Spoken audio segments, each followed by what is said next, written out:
Hey guys! So today, pagpasensyahan nyo na ako kung makakapag-share ako sa inyo ng malungkot.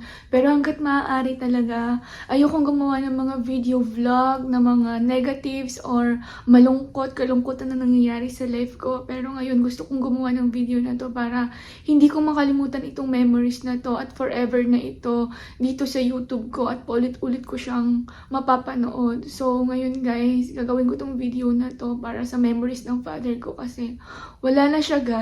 Namatay siya nung November 2. Ayan. Ilang days lang siyang magbo-birthday pa naman ako pero hindi na niya naabutan na magbo-birthday ako guys. Although hindi naman ako nagse-celebrate pero ayun, gusto ko lang kasi binabati niya ako sa birthday ko. So ayun guys, medyo masakit siya kasi wala na siya. So, yung araw naman na yun, parang hindi kami nakakapag-message kasi nga, hindi naman reason yung pagiging busy, basta ganun. Pero, nasasad ako sobra, tsaka masakit kasi namatay siya ng malungkot. Wala rin ako sa tabi niya guys, kaya sobrang guilty talaga ako. At saka, hindi ko sa kanya nabigay yung best ko. Ayan, so namatay yung papa ko, 63 years old. Namatay na lang siya, wala siyang sakit guys. Namatay na lang siya, na natutulog siya ng mahimbing. Tapos hindi na siya nagising. Nakita na lang siya ng tita ko 3 AM kasi kada 3 AM daw, nagluluto yung tita ko ng food para sa breakfast. Tapos, pagka narinig niya daw nagluluto yung tita ko, gumigising na daw siya at nagkakape. Pero, nung nagluluto yung tita ko, nagtaka na siya bakit hindi gumising si Papa. Siguro naisip niya pagod lang. Tapos, ayun, nagluluto pa rin siya hanggang sa matapos na siya magluto.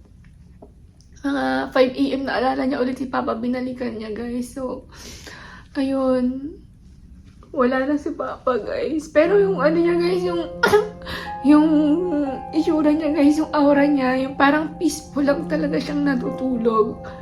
Yung hindi siya nahirapan. Grabe nga guys kasi hindi niya kami pinag-alaga.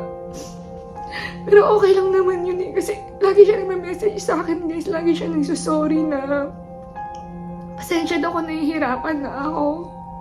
Hindi naman, kala niya kasi nahihirapan ako, pero hindi naman talaga ako nahihirapan. Bakit naman ako mahihirapan? Hindi naman siya pabigat. Hindi naman ako nahihirapan talaga sa kanya guys. Yun yung happiness ko eh. Nalulungkot ako kasi sobrang sakit. Hindi na kami makakapag-Christmas together kasi guys, gusto ko guys, sama-sama kami talaga pag Pasko. Tapos nagpe-prepare talaga ako ngayon guys. Parang this past few months, nag-check ako sa Airbnb kung saan pwede kami magbakasyon. Nagpe-prepare din ako ng gift kay Papa kasi masayang-masaya yun kapag madami siyang pera. Ayun, iniisip ko kung magkano ibibigay ko sa kanya, pero gusto ko talaga malaki yung ibigay ko sa kanya kasi sobrang saya niya yun guys. Pero ayun nga, nagulat talaga ako. Kasi hindi ko i-expect, hindi ko alam kung ano yung mararamdaman ko. Parang ang dami kong nababalita ang mamatay, pati yung mga friends ko, yung mga kamag-anak nila, ganoon. Pero parang say na pala yun guys, na pinag-uusapan yung about sa minsan nga nasabi ng friend ko, kung meron daw ako St. Peter, sabi ko wala.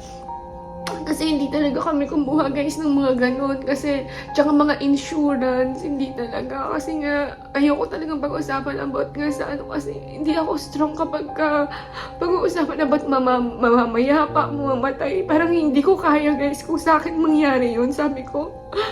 Pero guys, na-experience ko na ngayon. Ang sakit-sakit pala. So, ayun guys, si Papa na siya nakatira sa Pampanga, sa tita ko. So, gusto niya rin kasi doon kasi comfy place niya din kasi yun guys. Pero pag pupunta siya dito sa condo ko, magi-stay lang siya ng ilang araw. Tapos yun, masaya siya dito kasi nang bored lang din siya. Tapos sabi niya uuwi na daw siya. Gusto niya umuwi doon. Tapos yun guys, parang sobrang sakit kasi parang less lang yung time na namigay ko sa kanya. Matanda na siya, 63. Hindi ko pa ginawa yung best ko. So, ayun guys, pumunta kami sa Pampanga. Siyempre, pagkarinig ko, tinawagan ako ng mga pinsan ko, pumunta agad kami sa Pampanga, guys. So, ayun, nakita ko nga pumunta pa kami noon sa funeral sa may morgue. Andun yung katawan ni Papa, guys. Grabe. Malamig na siya.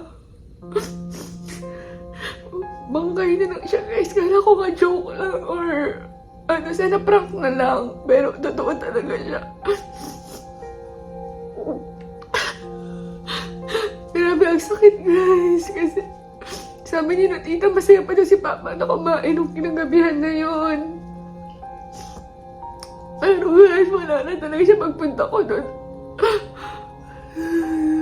Hindi ko talaga mapigilan yung sarili ko. Parang gusto ko na sumama sa kanya kasi guys, parang ginagalingan ko din sa buhay kasi parang sa kanila to. Kasi love na love ko si Papa, guys. Kasi nga, siya lang talaga yung parang lagi nangangamusta sa akin, nagme-message sa akin. Pinaaalahanan niya ako palagi. Ayan kasi si Papa, guys, kahit ganun siya, parang bata siya, may isip minsan. Parang yung lambing niya, gusto niya kasi guys yung attention. Pero hindi ko namigay sa kanya, hindi ko ginalingan. Nagpa-plan pa naman ako na mag-travel kami. Together, kahit dalawa lang kami. Ayun, gusto ko kasi na i-surprise siya, ay inaayos ko. Gusto ko dalhin siya sa Vietnam, sa Malaysia. Pero hindi ko pa sinasabi sa kanya kasi nga, hindi pa prepared lahat. Alam ko naman madali lang naman i-prepared yun, pero gusto ko pag-sure na. Kasi nung last time din na nag-Hong Kong kami, ayun nga, nagsabi lang ako sa kanya, pero prepared na, nakabook na ng ticket. So very excited siya kasi dalawa kami nag-Hong Kong, ganun. Na travel ko na din siya, na beach ko na rin siya, pero sobrang sakit kasi alam ko hindi ko na gawa talaga lahat-lahat. Tapos hindi ko talaga alam na may experience ko to yung bumili ng kabaong. Grabe. Andun ako para bumili ng kabaong ni Papa. Hindi ko talaga ina-expect kasi masyadong maaga pa. Masyado pang maaga, guys. Para bumili ako ng gano'n kasi parang hindi pa ako ready. Hindi pa ako ready na ganun. Okay, sana kapag masayang-masaya kami, magkakasama kami or dito siya sa akin. Magkasama kami, tapos binawian siya ng buhay. Mas matatanggap ko pa kaso guys, andun siya, mag-isa siya. Although kasama niya naman sila tita kasi hindi rin siya pinapabayaan talaga ng tita ko. Yung kapatid ni Papa, love na love kasi siya din doon. Tsaka spoiled siya para kasi siyang baby din kapag inaalagaan siya kasi sinasabay ni tita. Pero guys, hindi niya kasi kami kasama. Kaya sobrang sakit. Bumili pa ako ng kabaong para kay Papa. Hindi ko talaga iniisip guys na gano'n. Mas iniisip ko na lang talaga na mas okay pa na hospital na lang siya. At least maalagaan namin siya. Guys, maalagaan ko siya pag ma-hospital siya. Kahit na magastos, okay lang. Wala akong pakialam. Basta, hindi lang yung ganito. Alam niyo, hindi lang siya namatay. Mas okay pa yung gumastos ako sa hospital. Magbayad naman namin bills. Hindi siya mag-worry. Okay lang yung ganun. Pero yung binamialanan na talaga siya ganun. Pero sabi ng tita ko, ganun siya yung sarili ko. Kasi nga, gusto rin niya na huwag na daw kami pahirapan. Ayaw niya din talaga na magpaalaga. At saka, hindi na daw siya masasaktan sa heaven kasi kasama niya na daw si God. Pero guys, masakit lang kasi nung andito siya kasama namin, hindi ko nagawa talaga yung best ko. Kaya sa mga may father pa dyan, complete pa yung parents nila. Sana, i-treasure nyo sila guys. Kung nakita nyo itong video na to, mahalin nyo sila guys. Habaan nyo yung pasensya nyo. Kung naiinis kayo, pinapagalitan nila kayo, habaan nyo yung pasensya nyo.